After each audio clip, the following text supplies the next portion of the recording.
All right, here we are just 10 days before the 2024 presidential election. Both Kamala Harris and Donald Trump are in the home stretch of their campaigns, fighting hard to secure every last vote in critical states. In today's video, I'm diving into my latest electoral map forecast, taking you through how the battle for 270 electoral votes stands as of now. I'll go through each state's projection, breaking down what factors are at play in each key race and how this complex map could shape up for each candidate.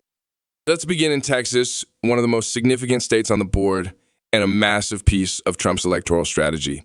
Trump has carried Texas in both the 2016 and 2020 elections by 9 and 6 points, respectively, showing his firm support here. I also had him around in 2024. It's likely he'll carry the state by his biggest margin yet, projected to be anywhere from 7 to 10 points. Texas hasn't swung Democratic since the late 1970s, and in recent years, while there has been some discussion about its shifting demographics, the core Republican base remains very solid. The population is becoming more diverse and younger voters lean more liberal, but this demographic shift hasn't fully reshaped Texas's overall conservative alignment. With this strong base, Trump is expected to have no trouble carrying Texas, placing it as a likely red state in this election map. Moving on, let's head over to Florida, another crucial state with 30 electoral votes. In Florida has historically been known as a swing state with narrow margins, but recent elections have shown it shifting more Republican, and Trump has increased his standing here in the lead up to 2024. In the 2020 election, Trump won Florida by a notable margin, which surprised some analysts. Considering how competitive Florida has been in recent history, this time, the polling data has Trump leading by anywhere from 7 to 12 points. Based on these numbers, Florida is now considered likely red and should be relatively secure for. But before we get into the details, hit the subscribe button, like this video, and leave your thoughts in the comments. Thank you for your support. On the Democratic side, Harris's map starts with some traditionally strong blue states, although her numbers are not quite matching Biden's 2020 performance in a few of these key areas. Let's start with Oregon and New Jersey. Those states are considered strongholds for Democrats, but their loyalty isn't as deep blue as other liberal-leaning states like California or Massachusetts. Oregon, for example, has a more independent-leaning population, and although the state will still likely vote for Harris, she's not expected to win by a substantial margin. Similarly, New Jersey's demographic and political profile shows Harris ahead, but her lead is slimmer compared to Biden's, who won more decisively in 2020. For both states, Harris should still carry them, marking them as likely blue, albeit with slightly smaller margins. Next, let's consider New York, another critical state for the Democrats. With its 28 electoral votes, New York is one of the largest Democratic strongholds, and it's leaning heavily toward Harris, but her expected margin is slimmer than previous cycles. Biden and other Democratic candidates have previously won New York by large margins, sometimes approaching 20 points or more. Harris, however, is expected to secure a win here by just under 15 points. The narrowest margin for a Democrat in New York since 1988. A narrower win could reflect the economic frustrations and other issues facing urban voters, particularly in New York City, where cost and quality of life are key concerns. Colorado, another state in Harris's base, is leaning Democratic but isn't guaranteed by a wide margin. Biden won Colorado by 14 points in 2020, yet Harris is projected to secure the state by a smaller margin of around 7 points, reflecting a decline in Democratic enthusiasm. Colorado's mix of suburban progressives and conservative rural voters makes it more balanced than some predictably liberal states. So while Colorado is likely to remain blue, it's still an interesting state to watch as its political composition could gradually shift in future cycles.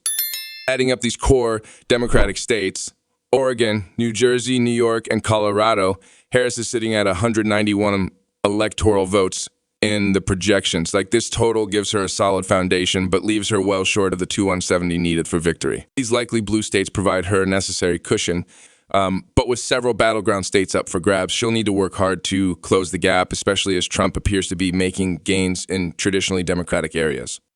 This brings us to the battleground states where the election will truly be decided. Harris's strongest opportunities for picking up critical electoral votes are in the Midwest, specifically Minnesota, Wisconsin, Michigan, and Pennsylvania. Biden carried all 4 of these states in 2020, and they represent an important path for Harris to follow. However, recent polling indicates that Harris isn't quite performing at Biden's level. In some states, she's polling below where Biden stood and even where Clinton was in 2016. Clinton lost 3 of these states to Trump, which played a key role in his 2016 victory, and Harris is facing a similar challenge today. Take Minnesota, for example. Harris is polling with a slight lead, largely due to support from Democratic Governor Tim Walz. However, her lead is nowhere near as strong as Biden's 7-point margin in 2020. This slim lead marks Minnesota as lean blue instead of a guaranteed Democratic state, demonstrating that this Midwest state could swing if there's a last-minute Republican surge. Now in New Mexico, another state with a high proportion of Hispanic voters, Harris holds a lead, but it's not as wide as Biden's margin in 2020. Democrats have seen a notable decline in support among Hispanic voters, impacting states across the Southwest. For now, New Mexico remains lean blue, though it's worth monitoring closely.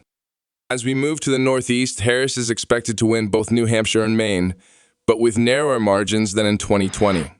Both states are lean blue, signifying that they're still in Harris's camp, but without the strength of a more decisive Democratic win. Maine, with its unique split electoral voting, is also a crucial point to consider in the overall map.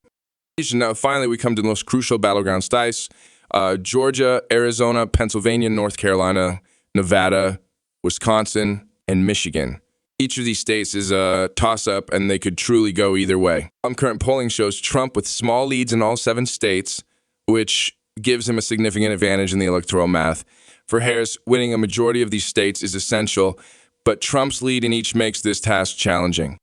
In Georgia, Trump leads by around 2.22 in the polls, categorizing it as a lean red state. This is a substantial lead given how narrowly Biden won Georgia in 2020, and Trump's support in suburban and rural Georgia looks solid. Well, if Trump wins Georgia, he'll have a strong edge. Arizona is another crucial state. Trump's lead here is about 1.5, making it a lean red state as well. Arizona's traditionally conservative voter base is aligning with Trump, and a win here would solidify his advantage across the Southwest. Pennsylvania is perhaps the most important state on the map, with 19 electoral votes up for grabs. Polls show Trump with a narrow lead here, and both candidates are campaigning heavily, understanding Pennsylvania's impact on the race. Well, as Trump takes Pennsylvania, Harris's path to 270 becomes extremely difficult. As states we'll look at North Carolina, Nevada, Wisconsin, and Michigan are all incredibly close and are classified as tilt red. Trump has the slightest of edges in each, which would be enough to push him over 270 votes. With these states, Trump could ultimately achieve projected 312 electoral votes, placing him well above the winning threshold, while Harris would hold 226 in this scenario. Based on this updated forecast, Trump's momentum in these key states suggests he's on track for a significant comeback. Should these trends hold steady, Trump is likely headed back to the White House on January 20th, 2025, marking a historic election. Thanks for watching. And as always, don't forget to comment and subscribe.